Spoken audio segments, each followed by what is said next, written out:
The Illinois Fighting Illini just got a wave of good news. Let's talk about it.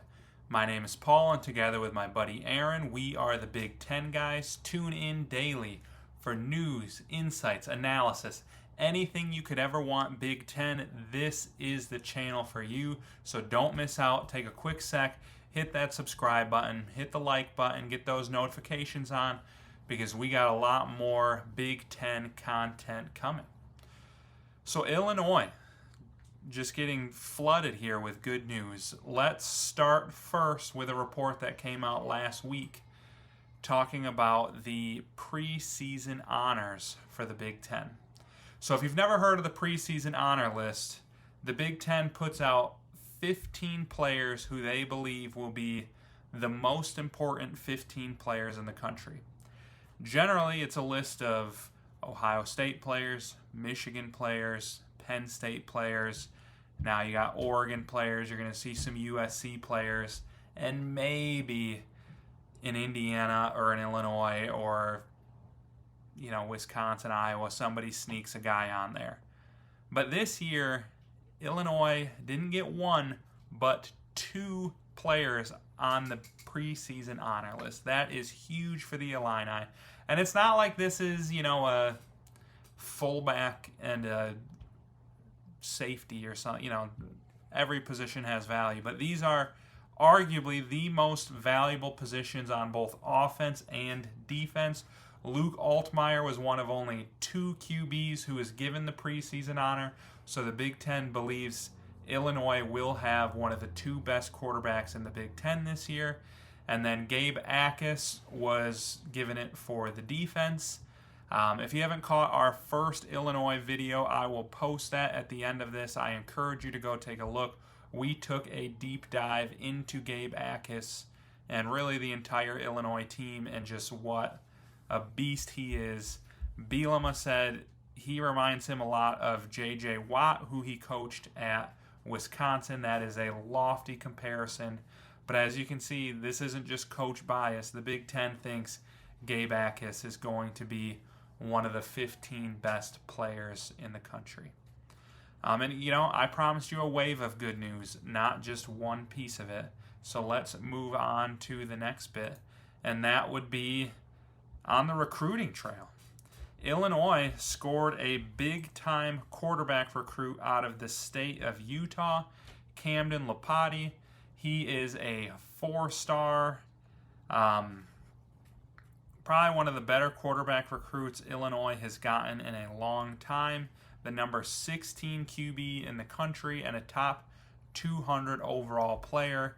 He's 6'3", 215 pounds, exactly the kind of frame you would want your quarterback to have. And it's been a while since we have seen Illinois tear it up recruiting like this. If we look at the Big Ten rankings for this 2026 class, obviously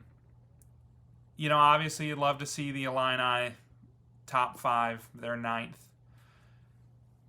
But truthfully, Illinois fans, when is the last time you have seen Illinois in the top half of the Big Ten recruiting? I mean, you got them above Indiana, who just went to the playoffs, above Michigan State, who you've seen win the Big Ten and go to the Rose Bowl in the last decade, above, Iowa and Wisconsin, who are usually pretty good. Like, they're really only behind the cream of the crop teams in the Big Ten and Minnesota. And they're just going to keep going up. Like, people are buying into what Brett Bielema's doing. I think another big season from the Illini is just going to reinforce that big things are happening here. And while 9th in the Big Ten may not sound super impressive, it's actually a top 30 recruiting class in the country. And that is big time when you have a guy like Bielema who has shown he can develop. Some of these coaches, I don't want to throw shade at Lincoln Riley, but he's got the number 1 recruiting class in the country in 2026, but he's consistently bringing in top 5 talent, top 10 recruiting classes, and not having top 25 teams. Like, he's not developing people at USC. You see a lot of other schools where they're bringing in top talent, but they're not playing with top talent when they get on the field. Whereas Bielema has shown he can turn, recruiting classes in the 40s and 50s and 60s into a competitive 9-win top 25 team. So what's he going to do now that he's got a top 30 class and a big-time quarterback coming in?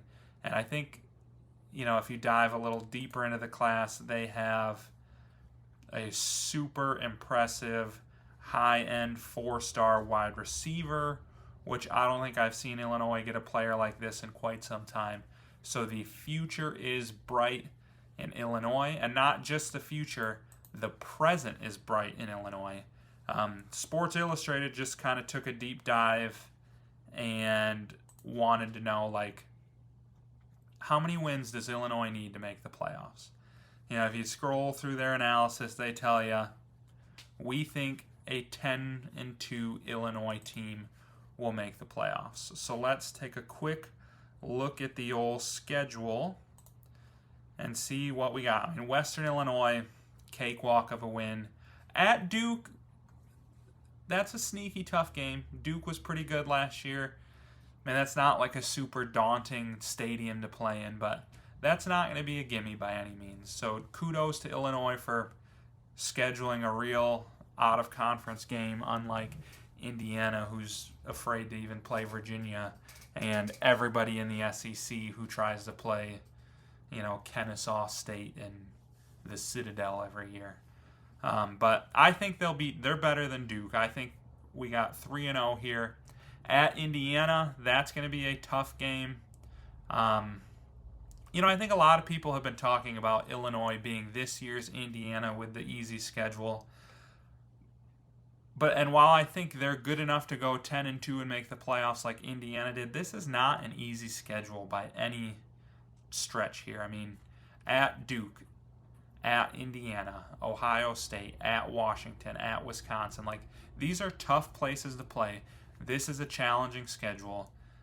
You're going to get SEC people who, if Illinois loses to Ohio State and Indiana, they're going to say, oh, they have no good wins, they shouldn't be in the playoffs. But at Duke, at Washington, at Wisconsin, at Indiana, those are tough games. A 10-2 Illinois team is absolutely worthy of going to the playoffs. Not just I think that. Sports Illustrated thinks it. I think everybody thinks it. But, I think Indiana, that's a tough game, but I think Illinois' got the guys. They can pull that out. USC, I didn't even mention them as one of the tough games. USC is going to be much improved this year. I think when it's all said and done, they're probably a 7-5 team because they have a pretty brutal schedule. But that by no means is a cakewalk. Purdue is a cakewalk. But then, I think Ohio State and Indiana are the only two teams where I'm like, Illinois is probably the underdog going into that game. And, that's not to say you're never going to lose a game you shouldn't. I think this is a well-coached team with leaders on both offense and defense. I would personally be very surprised if they get upset by, a USC or a Wisconsin or a Washington. But these are all good teams. You never know what's going to happen. Illinois fans, I would love to hear from you. Do you think 10-2 is realistic? Which games do you think could possibly trip them up? Obviously, I think we all know Ohio State's going to be a tough one, but what other game on the schedule kind of makes you nervous? Who else on the team do you like this year besides Altmaier and Akis? And just, drop us some love in the comments. Let's hear what you got to say about the Fighting Illini. Future is bright. Please take a quick second on your way out, hit that subscribe button, hit the like button. We got a lot more Illinois and Big Ten content coming.